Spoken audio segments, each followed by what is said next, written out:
जिन्हां दे बारे कदे पुछ ही नहीं गया भी तुहाडे सिर कर्जा चढ़ किवें गया, जिहदे बारे कदे सरकार ने सोचे नहीं भी तुहाडा कर्जा उतरूगा किवें। पंजाब दे जम्मे हो, थोड़ी बहुती शर्म तां करो। दूजे पड़ाव च आ गए, अगले पड़ाव च जाना पै सकदा। पंजाब दे किसानां दे सिर 1 लाख करोड़ रुपया कर्जा है ते हिंदुस्तान दे किसानां दे सिर 12 लाख करोड़ रुपया कर्जा है।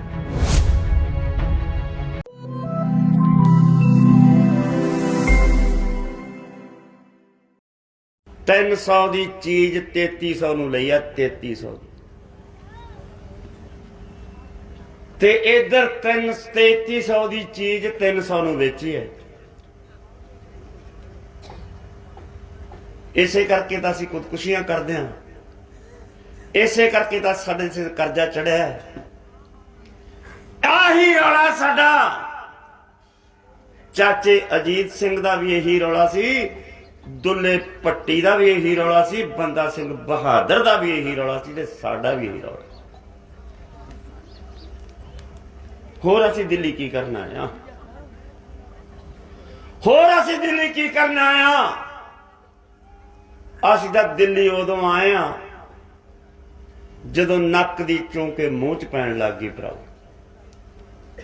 असीं तां दिल्ली नूं महीरां उदों घत्तियां ने जदों साडे चुल्हिਆਂ दी रोटी नूं खतरा हो गया। तुसीं मौज नाल ही कह दिंदे हो कि कह दो बुजुर्गां नूं, कह दो बुजुर्ग औरतां नूं, बच्चों नूं कह दो भी घरां नूं चले जाण। थोड़ा जिहा सीने ते हत्थ धर के तां देखो कि जिउंदे जी बाप आपदे मुंडे नूं संग कटाउण तो पहलां आपदी जान कुर्बान करन वास्ते तैयार हुंदा है। प्यो किवें छड्ड के तुर जूगा बच्चे नूं इस मोर्चे चों। तुसी बाप नहीं बने ताइयों नहीं ना जानते। तुसी जानते हो कि जेडे 80-80 85-85 साल के बजुर्ग ठंडे पानी नाल इत्थे नहाउंदे ने, उन्हां दी उम्र है धरने च आउण दी। उन्हां दा शौक है ये कोई नहाउण है, ये कोई मेला है, ये कोई इतिहासक जगह है जिहदे दर्शन करन आया हो। मखौल उडाउंदे हो। आ सोम प्रकाश है, पंजाब दा जम्मिया होया हुशियारपुर दा। DC के उहदे तो रिटायरमेंट करके MP बन गया, MP बन के राज मंत्री बन गया। बयान दिंदा लोग पिकनिक मनाउण आए। शर्म कर यार, जा शर्म करे पंजाब दी धरती तेरे ते। इहो जे कपूत ਜਿਹੜੇ ਆਪਦੇ ਲੋਕਾਂ ਵਾਸਤੇ ਇਹ ਸੋਚਦੇ ਨੇ, ਜਿਨ੍ਹਾਂ ਨੇ ਕਿਸੇ ਦਰਦ ਹੰਡਾਇਆ, ਜਿਨ੍ਹਾਂ ਨੇ 10 ਨੌਹਾਂ ਦੀ ਕਿਰਤ ਕਰਕੇ ਕੌਡੀਆਂ ਦੇ ਭਾਅ ਸਿੱਟਤੀ ਤੁਹਾਡੇ ਲਟੇਰਿਆਂ ਦੇ ਮੂਹਰੇ, ਜਿਹੜੇ ਦੁੱਧ ਦੇ ਲੀਟਰ ਪਾ ਕੇ ਪੁੱਛਦੇ ਨੇ ਇੱਕ ਦੋਜੀ ਨੂੰ ਬਾਈ ਕਿੰਨੇ ਦਾ ਬਣ ਗਿਆ, ਜਿਨ੍ਹਾਂ ਦੀ ਕਦੇ ਹਕੀਕਤ ਨੂੰ ਦੇਖੇ ਹੀ ਨਹੀਂ ਗਿਆ ਨੇੜਿਓਂ, ਜਿਨ੍ਹਾਂ ਦੇ ਬਾਰੇ ਕਦੇ ਪੁੱਛ ਹੀ ਨਹੀਂ ਗਿਆ ਵੀ ਤੁਹਾਡੇ ਸਿਰ ਕਰਜ਼ਾ ਚੜ੍ਹ ਕਿਵੇਂ ਗਿਆ, जिहदे बारे कदे सरकार ने सोचे नहीं भी तुहाडा कर्जा उतरूगा किवें।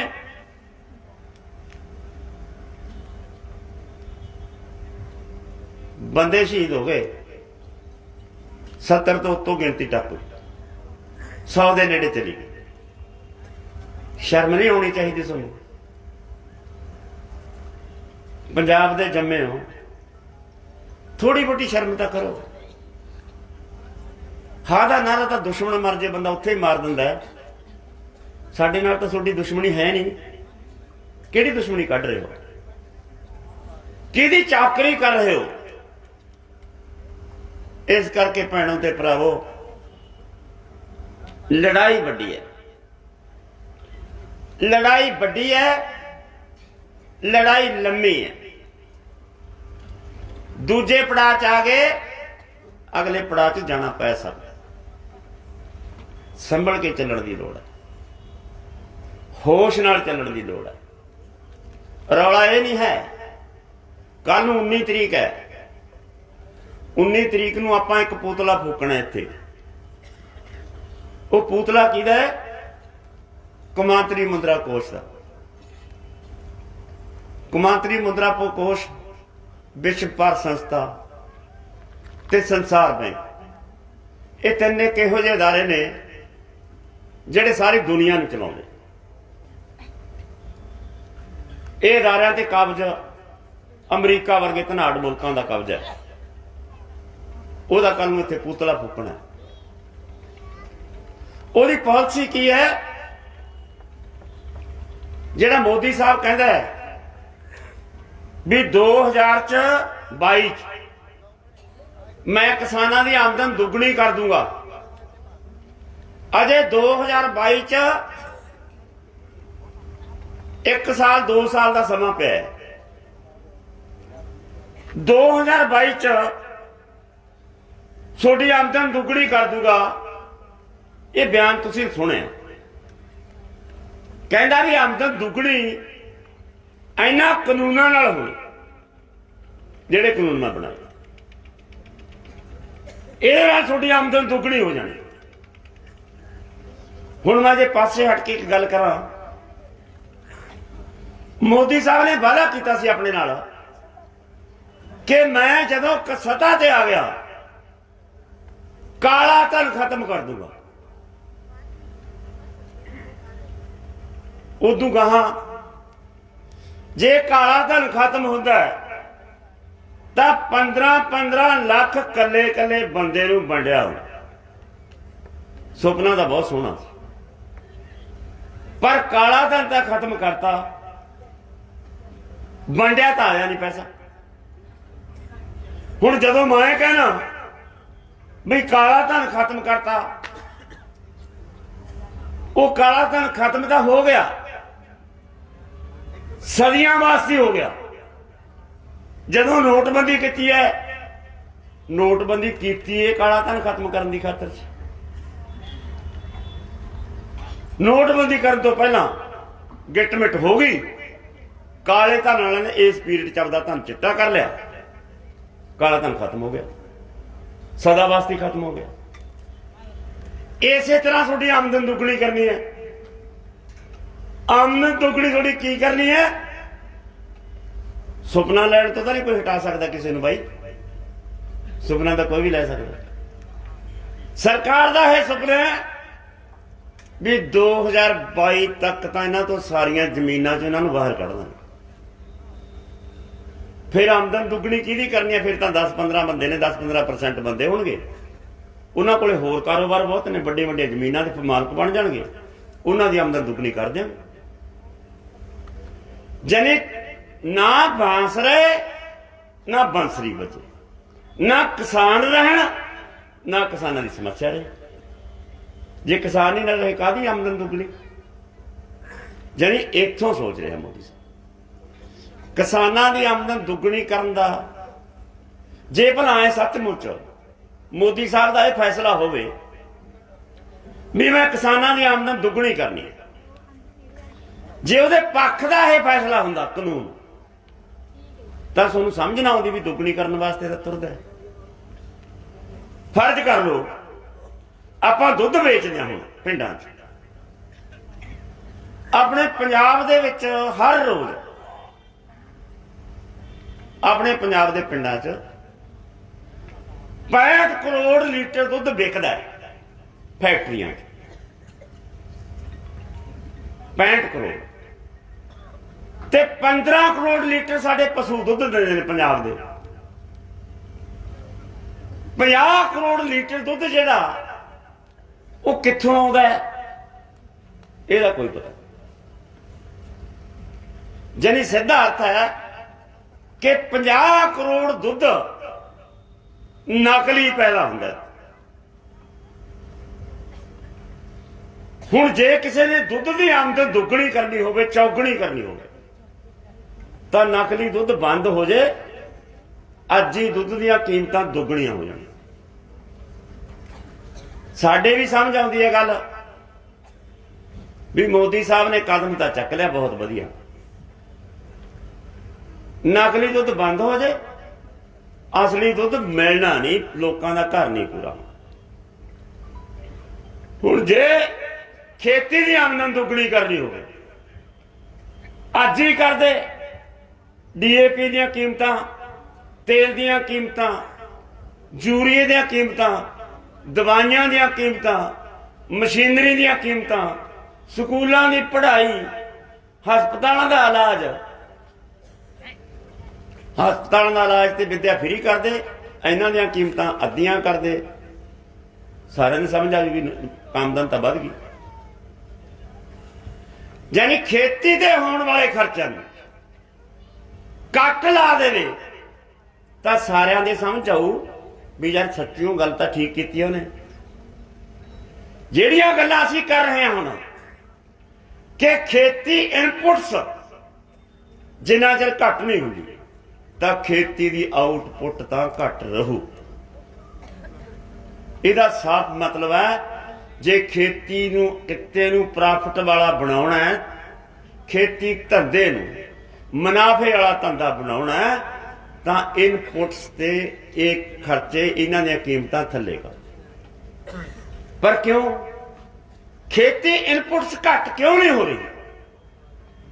क्योंकि वो कारपोरेट घराणिਆਂ ਦੇ हत्थ च, जे वो कारपोरेट घराणिਆਂ ਦੇ हत्थ च है तो सरकार वो फैसले करती है जिहड़े कारपोरेट घराणिਆਂ ਦੇ हट च। फिर तुसी किवें ये सोच सकते हो भी जिहड़ियां सोडियां चुनियां हुई सरकारां ने वो सोडियां ने? इस करके सानूं ये मनना चाहिए कि सरकार साडे पक्ष का फैसला कदे नहीं लै सकती। इसे तरह ये कानून ने ਜਿਹੜੇ ਇਹ ਕਾਨੂੰਨ ਬਣਾਏ ਨੇ, ਇਹ ਕਹਿਣ ਨੂੰ ਕਿਹਾ ਜਾਂਦਾ ਹੈ ਕਿ ਕਿਸਾਨਾਂ ਦੀ ਆਮਦਨ ਦੁੱਗਣੀ ਕਰਨ ਵਾਸਤੇ ਬਣਾਏ। ਅਸਲ ਵਿੱਚ ਇਹ ਕਾਰਪੋਰੇਟ ਘਰਾਣਿਆਂ ਦੇ ਫੂਡ ਤੇ ਕਬਜ਼ਾ ਕਰਾਉਣ ਦੀ ਪਾਲਿਸੀ ਹੈ। ਇਦੋਂ ਪਹਿਲਾਂ ਜਿੰਨੀਆਂ ਵੀ ਪਾਲਿਸੀਆਂ ਬਣੀਆਂ ਨੇ सोडे च किड्डा बड़ा हिस्सा बैठा होना जिहड़ा सरकारी स्कूलों च पढ़िया, जिहड़ा टीचर भी है, डॉक्टर भी है, प्रोफैसर भी है, मकैनिक भी है ते बड़े बड़े जज भी है। सोडे च पढ़े ने, वो सरकारी स्कूलों च पढ़े ने। जे सरकारी स्कूलों च पढ़ने वाले जज बन सकते हैं, सियासतदान बन सकते हैं, तो सरकारी स्कूलों को की होया सी बई प्राइवेट क्यों स्कूल खोले? जे प्राइवेट स्कूल खोले ने तो यदा मतलब ये कि लोगों के समझ आ गई भी हरेक बच्चे को पढ़ाना जरूरी है। ये लोगों की जिंदगी नाल जुड़ गई गल कि बच्चे का भविख मान ते विद्या जरूरी है। विद्या कारपोरेट घराणे के हथ च, ये सारे लोग वरतणगे ते कारपोरेट घराणिਆਂ की मर्जी है जिन्नियां मर्जी फीसां वधावे, जिन्ने तुसीं बैठे हो सरदे पुरदे घरां दे बंदे हो। सोडा किसी का बच्चा सरकारी स्कूल च जांदा बई, हट गए क्यों? क्यों हट गए? हट क्यों गए कि सरकारी स्कूलों तो गरीबां दे बच्चे कड़ी खाण जांदे ने, पढ़न नहीं जांदे। स्कूलों तो उन्होंने मिड डे डाइट दी जाती है, दोपहर का खाना मिलता। स्कूलों की बनाता, प्राइवेट स्कूलों की बनाता। उधर यह हालत बनाती कि जिहदे कोले पैसे नहीं विद्या नहीं खरीद सकता, सोनू उधर बाता। हुण जिहड़ा मिड वर्ग है, मध वर्ग नूं बैनां दा किराया अटकण लग गया, एडमिशन फीसां अटकण। तुसीं उधर विद्या दित्ती, कोचिंग दित्ती, कोचिंग देने तो बाद यह स्टेज आ गई कि पूरी पढ़ाई कराने तो बाद भी रोजगार खत्म। सोडे विचों कढ़ दिंदे आ, B.Tech M.Tech वाले मुंडे कढ़ दिंदे आ। उन्हां दे गाहां लादां होणगीਆਂ, उन्हां दे गाहां बच्चे होणगे, उन्हां ने भी गाहां बच्चों वास्ते सोचना है। ਉਹ ਕਿਹੜੀ ਪੜ੍ਹਾਈ ਕਰਾਉਣ ਜਿਹਦੇ ਨਾਲ ਬੱਚਾ ਪੜ੍ਹਾਈ ਕਰਦਿਆਂ ਸਾਰਾ ਐਡਜਸਟਮੈਂਟ ਹੋ ਜੇ। ਇਹ ਨਹੀਂ ਹੋਣਾ। ਧੁੰਦਲਾ ਦੀਂਦਾ ਨਾ ਜੀਵਨ ਬਾਈ। ਰੋਟੀ ਦਾ ਸਾਧਨ ਸਾਡਾ ਇੱਕ ਹੈ। ਜਦੋਂ ਕੋਈ ਬੱਚਾ ਪੜ੍ਹ ਕੇ ਪੂਰੀ ਕੰਪਲੀਟ ਵਿੱਦਿਆ ਕਰ ਲੈਂਦਾ, ਜਦੋਂ ਉਹਨੂੰ ਨੌਕਰੀ ਨਹੀਂ ਮਿਲਦੀ, ਉਹ ਆਪਦੇ ਪਾਪੇ ਕੋਲੇ ਜਾਂਦਾ, ਪਾਪਾ ਜੀ ਕੀ ਕਰਾਂ? ਤਾਂ ਪਾਪਾ ਉਹਨੂੰ ਕਹਿੰਦਾ ਵੀ ਆਹ ਫੜ ਪੁੱਤਰ ਬੱਚੇ ਦਾ ਰੇੜਾ ਜਾਂ ਪੱਠੇ ਵੱਢ ਲੈ। ਐਸੇ ਕੰਮ ਵਾਸਤੇ ਪੜ੍ਹਾਇਆ ਸੀ ਤੂੰ ਮੈਨੂੰ, ਐਸੇ ਕੰਮ ਵਾਸਤੇ ਪੜ੍ਹਾਇਆ ਸੀ। ਮੇਰੀ ਮਾਂ ਮੈਨੂੰ ਰੋਂਦੇ ਨੂੰ ਠੰਡੇ ਪਾਣੀ 'ਚ ਡੋਬ ਦਿੰਦੀ ਤੇ ਵੈਨ ਤੇ ਚੜਾ ਕੇ ਆਉਂਦੀ। 2 ਘੰਟੇ ਰਸਤੇ 'ਚ ਰਹਿੰਦਾ, 2 ਘੰਟੇ ਮੁੜਦਾ ਰਸਤੇ 'ਚ ਰਹਿੰਦਾ। ਮੈਂ ਰੋਂਦੇ ਰੋਂਦੇ ਨੂੰ ਜਾਣਾ ਪੈਂਦਾ। ਤੇ ਵਿੱਦਿਆ ਹਾਸਲ ਕਰਨ ਤੋਂ ਬਾਅਦ ਨਤੀਜਾ ਇਹ ਹੋਇਆ ਕਿ ਮੇਰਾ ਭਵਿੱਖ ਹੀ ਨਹੀਂ ਕੋਈ, ਮੇਰੀ ਜ਼ਿੰਦਗੀ ਨਹੀਂ ਕੋਈ। ਮੇਰੇ ਕੋਲ ਉਹੀ ਬੱਚਾ ਤੇ ਉਹੀ ਰੇੜਾ, ਤੇ ਮੈਨੂੰ ਦਰ ਦੀਆਂ ਠੋਕਰਾਂ ਖਾਣੀਆਂ ਪੈ ਗਈਆਂ ਕਿ ਮੈਂ DC ਰੈਂਕ ਦੇ ਬਰਾਬਰ ਦੀ ਪੜ੍ਹਾਈ ਕੀਤੀ ਹੋਈ ਹੈ ਤੇ ਮੈਨੂੰ ਠੇਕੇਦਾਰ 4500 ਰੁਪਏ ਦੀ ਤਨਖਾਹ ਤੇ ਰੱਖੇ, ਜਿਹਦੇ ਨਾਲ ਮੇਰੇ ਬੂਟ ਵੀ ਪੈਰਾਂ ਦੇ ਨਹੀਂ ਆਉਂਦੇ। ਇਹ ਸਵਾਲ ਉੱਠਦੇ ਨੇ, ਇਹ ਸਵਾਲ ਉੱਠਦੇ ਨੇ ਸਾਡੇ ਤੇ। ਇਹ ਸਵਾਲ ਆ ਕਾਨੂੰਨਾਂ ਦੇ ਆਉਣ ਤੋਂ ਪਹਿਲਾਂ ਉੱਠੇ ਹੋਏ ਸੀ। ਇਹ ਸਵਾਲ ਸਾਡੀ ਆਰਥਿਕਤਾ ਡਾਮਾਡੋਲ ਕਿਉਂ ਹੋ ਗਈ, ਸਵਾਲ ਉੱਠੇ ਹੋਏ ਸੀ। ਉੱਤੋਂ ਇਹ ਕਾਨੂੰਨ ਆ ਗਏ। ਜਦੋਂ ਇਹ ਹਾਲਤ ਸਾਰੇ ਲੋਕਾਂ ਨੇ ਪ੍ਰਵਾਨ ਕਰ ਲਈ, ਸਾਰੀਆਂ ਸਰਕਾਰਾਂ ਨੇ ਪ੍ਰਵਾਨ ਕਰ ਲਈ ਕਿ ਕਿਸਾਨਾਂ ਦੀ ਆਰਥਿਕਤਾ ਬਹੁਤ ਮਾੜੀ ਹੈ। ਜਦੋਂ ਗੱਲਬਾਤ ਦੇ ਵਿੱਚ ਬਹਿੰਦੇ ਆ ਕਿ ਕਿਸਾਨਾਂ ਦੇ ਸਿਰ ਗਲ ਕਰਜ਼ਾ ਚੜ ਗਿਆ। ਪੰਜਾਬ ਦੇ ਕਿਸਾਨਾਂ ਦੇ ਸਿਰ 1 ਲੱਖ ਕਰੋੜ ਰੁਪਈਆ ਕਰਜ਼ਾ ਹੈ ਤੇ ਹਿੰਦੁਸਤਾਨ ਦੇ ਕਿਸਾਨਾਂ ਦੇ ਸਿਰ 12 ਲੱਖ ਕਰੋੜ ਰੁਪਈਆ ਕਰਜ਼ਾ। ਇਹ ਕਿਉਂ ਚੜ ਗਿਆ? ਤਾਂ ਜਦੋਂ ਸਰਕਾਰ ਦੇ ਨਾਲ ਗੱਲਬਾਤ 'ਚ ਬੈਠਦੇ ਆ ਤਾਂ ਸਰਕਾਰ ਨੂੰ ਕਹਿੰਦੇ ਆ ਵੀ ਇਹਨਾਂ ਨੇ ਰਾਤ ਨੂੰ ਉੱਠ ਕੇ ਨਹੀਂ ਖਾਧਾ, ਇਹਨਾਂ ਨੂੰ ਇਨਸਾਫ ਨਹੀਂ ਮਿਲਿਆ, ਇਹਨਾਂ ਦੇ ਇਨਪੁਟਸ ਜ਼ਿਆਦੇ ਹੈ, ਇਹਨਾਂ ਨੂੰ ਖੇਤੀ 'ਚੋਂ ਆਮਦਨ ਨਹੀਂ ਹੁੰਦੀ, ਇਹਨਾਂ ਨੂੰ ਆਪਣੀਆਂ ਘਰ ਦੀਆਂ ਲੋੜਾਂ ਪੂਰੀਆਂ ਕਰਨ ਦੀ ਖਾਤਰ ਬੈਂਕਾਂ ਤੇ ਆੜ੍ਹਤੀਆਂ ਦਾ ਕਰਜ਼ਾ ਚੱਕਣਾ ਪੈਂਦਾ ਹੈ। ਇਹਨਾਂ ਨੂੰ ਬੈਂਕਾਂ ਦੇ ਆੜ੍ਹਤੀਆਂ ਦਾ ਕਰਜ਼ਾ ਚੱਕਣ ਦੀ ਖਾਤਰ ਉਹਦੇ ਵਿਆਜ ਤੇ ਵਿਆਜ ਪਰ ਵਿਆਜ ਲੱਗਦਾ ਹੈ। ਉਹਦੇ ਕਰਕੇ ਸਾਡੀਆਂ ਜ਼ਮੀਨਾਂ ਦੀਆਂ ਕੁਰਕੀਆਂ ਹੁੰਦੀਆਂ ਨੇ, ਨਿਲਾਮੀਆਂ ਹੁੰਦੀਆਂ ਨੇ, ਖੁਦਕੁਸ਼ੀਆਂ ਹੁੰਦੀਆਂ ਨੇ। ਆਹ ਜਿਹੜੀ ਹਾਲਤ ਸਾਡੀ ਪਹਿਲਾਂ ਬਣੀ ਹੋਈ ਸੀ, ਕਾਨੂੰਨਾਂ ਆਉਣ ਤੋਂ ਪਹਿਲਾਂ ਬਣੀ ਸੀ। ਤਾਂ ਸਰਕਾਰ ਨੇ ਸਾਡਾ ਕਾਨੂੰਨਾਂ ਦਾ ਰਾਹ ਕੀ ਕੱਢਿਆ? ਇਹ ਰਾਹ ਕੀ ਕੱਢਿਆ ਕਿ ਸੰਕਟ ਦੀ ਮਾਰੀ ਹੋਈ ਕਿਸਾਨੀ ਨੂੰ ਇਹ ਸੰਕਟ ਚੋਂ ਕੱਢੀਏ ਕਿਵੇਂ? ਕਿ ਜੇ ਪੇਸ਼ੈਂਟ ਬਿਮਾਰ ਹੋ ਗਿਆ ਉਹਦਾ ਇਲਾਜ ਇਹੀ ਹੈ ਵੀ ਉਹਨੂੰ ਮਾਰ ਦਿਓ। ਇਹਨਾਂ ਨੇ ਮਾਰਨ ਦਾ ਫੈਸਲਾ ਕਰ ਲਿਆ ਭਰਾਵੋ, ਮਾਰਨ ਦਾ ਫੈਸਲਾ ਕਰ ਲਿਆ। ਇੱਕ ਕਾਨੂੰਨ ਬਣਾਤਾ ਕਿ ਕੋਈ ਸਰਮਾਏਦਾਰ ਜਿੰਨਾ ਮਰਜ਼ੀ ਮਾਰਕੀਟ ਚੋਂ ਮਾਲ ਖਰੀਦੇ ਤੇ ਜਿੰਨਾ ਮਰਜ਼ੀ ਜਮ੍ਹਾਂ ਕਰ ਲੇ, ਉਹਦੇ ਤੇ ਕੋਈ ਕਾਨੂੰਨੀ ਪਾਬੰਦੀ ਨਹੀਂ, ਉਹਨੂੰ ਕੋਈ ਪੁੱਛ ਨਹੀਂ ਸਕਦਾ ਵੀ ਕਿੰਨਾ ਜਮ੍ਹਾਂ ਕਰ ਲਿਆ। ਇੱਕ ਕਾਨੂੰਨ ਬਣਾਤਾ। ਦੂਜਾ ਕਾਨੂੰਨ ਬਣਾਤਾ ਕਿ ਕੋਈ ਸਰਮਾਏਦਾਰ ਸਰਕਾਰੀ ਮੰਡੀ ਦੇ ਬਰਾਬਰ ਜੇ ਕੋਈ ਮੰਡੀ ਖੋਲਣੀ ਚਾਹੁੰਦਾ ਉਹਨੂੰ 8.5% ਟੈਕਸ ਜਿਹੜਾ ਮਾਰਕੀਟ ਖਰਚਾ ਲੱਗਦਾ ਉਹਨੂੰ ਮਾਫ ਹੋ। ਜਿਹਨੂੰ 200 ਰੁਪਇਆ ਕੁਆਂਟਲ ਮੰਗਰ ਟੈਕਸ ਮਾਫ ਹੈ, ਉਹ ਬੰਦਾ ਜਦੋਂ ਮੰਡੀ ਚੋਂ ਮਾਲ ਖਰੀਦੂਗਾ ਭਰਾਵੋ ਤਾਂ ਜੇ 50 ਰੁਪਏ ਕੁਆਂਟਲ ਮਗਰ ਤੁਹਾਨੂੰ ਵੱਧ ਦੇਊਗਾ, ਤੁਸੀਂ ਉਹਨੂੰ ਵੇਚੋਗੇ, ਸਾਡੇ ਕਹਿਣ ਤੇ ਵੀ ਨਹੀਂ ਰੁਕਦੇ। ਜੇ 50 ਰੁਪਏ ਕੁਆਂਟਲ ਮਾਲ ਲੈ ਕੇ ਸਾਰਾ ਮਾਲ ਉਹ ਮੰਡੀ ਜਾ ਡਿੱਗਿਆ ਤਾਂ ਸਰਕਾਰੀ ਮੰਡੀ ਦਾ ਮਾਲ ਨਹੀਂ ਡਿੱਗਣਾ।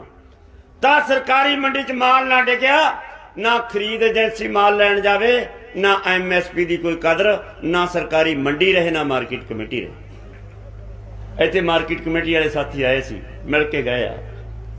ਜਿਹੜੇ ਇਹ ਅਦਾਰੇ ਖਤਮ ਹੋ ਜਾਣਗੇ, ਜਿੱਦਾਂ ਇਹ ਯਾਰਾਂ ਨੇ ਬੋਰੀਆ ਬਿਸਤਰਾ ਗੋਲ ਕਰ ਲਿਆ, ਉਹ ਪ੍ਰਾਈਵੇਟ ਪਲੇਅਰ ਨੇ ਆਪਣੀ ਮਰਜ਼ੀ ਦਾ ਰੇਟ ਖਰੀਦਣਗੇ। ਆਹੀ ਸਰਕਾਰ ਕਰਨਾ ਚਾਹੁੰਦੀ ਹੈ। ਸ਼ਾਂਤਾ ਕੁਮਾਰ ਕਮੇਟੀ ਦੀ 2014 ਦੀ ਰਿਪੋਰਟ ਪੜ੍ਹੋ। ਸ਼ਾਂਤਾ ਕੁਮਾਰ ਕਮੇਟੀ ਕਹਿ ਰਹੀ ਹੈ ਕਿ FCI ਦੀ ਕੋਈ ਜ਼ਰੂਰਤ ਨਹੀਂ, ਸਰਕਾਰੀ ਖਰੀਦ ਦੀ ਕੋਈ ਜ਼ਰੂਰਤ ਨਹੀਂ, MSP ਦੀ ਕੋਈ ਜ਼ਰੂਰਤ ਨਹੀਂ। ਸ਼ਾਂਤਾ ਕੁਮਾਰ ਕਮੇਟੀ ਨੂੰ ਅਮਲੀ ਰੂਪ ਹੀ ਦਿੱਤਾ ਗਈ ਹੈ। ਸ਼ਾਂਤਾ ਕੁਮਾਰ ਕਮੇਟੀ ਨੂੰ ਲਾਗੂ ਕੀਤਾ ਨਾ ਉਹਨੇ। ਆਹੀ ਪਾਲਿਸੀ ਇਹ ਕਾਨੂੰਨ ਆਗਿਆ ਦਿੰਦਾ ਹੈ। ਇੱਕ ਰੂਪ ਦੇ ਵਿੱਚ ਕਹਿ ਰਿਹਾ ਮੋਦੀ ਸਾਹਿਬ ਆਪਕੀ ਜ਼ਮੀनें नहीं जाएगी। ਉਹ ਪੜੂਆ ਜਹਾਨ ਦਿਆ, ਤੂੰ ਕਹਿਣਾ ਵੀ ਅਸੀਂ ਕਾਨੂੰਨ ਦੇ ਵਿੱਚ ਕੋਈ ਇਹੋ ਜਿਹੀ ਲਾਈਨ ਨਹੀਂ ਪਾਈ ਜਿਹਦੇ ਨਾਲ ਤੁਹਾਡੀਆਂ ਜ਼ਮੀਨਾਂ ਨੂੰ ਖਤਰਾ ਹੋਵੇ। ਕੋਈ ਇਹੋ ਜਿਹੀ ਲਾਈਨ ਨਹੀਂ ਪਾਈ। मैं पुछदा तुहानू भरावो, तुहानू खेती च हुण भी नहीं कुछ बचदा। आपदियां घर दियां लोड़ां तुसीं जमीनां बेच के करजे चक के पूरीआं करदे हो। जदों खेती दे विचों लागत खर्चे बढ़ गए, आमदन घट गई, तुसीं घर दियां लोड़ां पूरीआं कित्थों करोगे? तुहाडे स्टेट्स जिहड़े बने हुए ने उदों थल्ले तां तुसीं आ नहीं सकदे। बच्चों की पढ़ाई भी करनी है, इलाज भी कराउणा है, कुड़ी दा विआह भी करना है, आपदा स्टेट्स भी रखना है, पढ़ाइयां भी कराउणियां ने, संद संदेड़ा भी खरीदना है, घर भी पाउणा है, सारा काम करना है। जे घर जे जमीनां दे विचों तुहाडी आमदन ना होई खेती दे विचों तां ओह लोड़ां तुसीं पूरीआं कित्थों करोगे? बैंक करजा दिंदा नहीं, आड़तीए दा पैसे करजा पहला तुहाडे सिर ते बहुत चढ़िया होया है, फिर तुसीं आपदे घर दीयां लोड़ां पूरीआं करन दी खातर जमीनां बेचोगे तां जमीनां खरीदूगा कौन? जमीनां ओह खरीदणगे जिन्हां कोले पैसा होਊਗਾ। पैसा फिर किहदे कोले होਊਗਾ? पैसा होਊਗਾ बड़े बड़े सरमाएदारां कोले, पैसा होगा बड़िया बड़िया कंपनियां कोले। जदों फिर थोड़ी हालत यह बन जूगी, फिर बड़िया कंपनियां ललकारा मारनगियां कि भरावो 1 करोड़ रुपये नूं कीला कोई बेचना चाहुंदा है? आह भैणां ललकरे मार के कह देणगियां फिर की करना, नाले मुंडे दा काम बन जू, चल बेच भरा। इस तरीके नाल सोतो जमीनां खोणियां, इस तरीके नाल साडीआं जमीनां जाणगियां। सोडा जिहड़ा यह कानून है सीधे तौर पर नहीं लिखिया, तुसीं कंन नूं फड़िया, बिगे पासों नहीं फड़िया, टेढ़े पासों नहीं फड़िया। तुसीं कानून ऐ नहीं लिआंदा सीधा भी कारपोरेट घराणे तुहाडीआं जमीनां खोणगे। तुसीं कानून लिआंदा भी कारपोरेट घराणिਆਂ ਨੂੰ टेढ़े ढंग नाल जमीनां ते कब्जा करा के खेती धंधा खत्म करना। जदों खेती धंधा उन्हां दे हत्थां 'ਚ आ गया भराओ, फिर हालत की बनी है? जदों खेती जमीनां ते कारपोरेट घराणे दा कब्जा हो गया, फिर इहदा मतलब यह कि दुध ते भी उन्हां दा कब्जा हो जाऊगा, सब्जियां ते भी उन्हां दा कब्जा हो जाऊगा, ते खाण वालियां वस्तां ते भी उन्हां दा कब्जा। फिर ऐ नहीं किसी ने कहना भी आ जाओ भाई साहब साडे लंगर प्रशादा छको, फिर तो आपदे प्रशादां दे फिक्र पैणे है।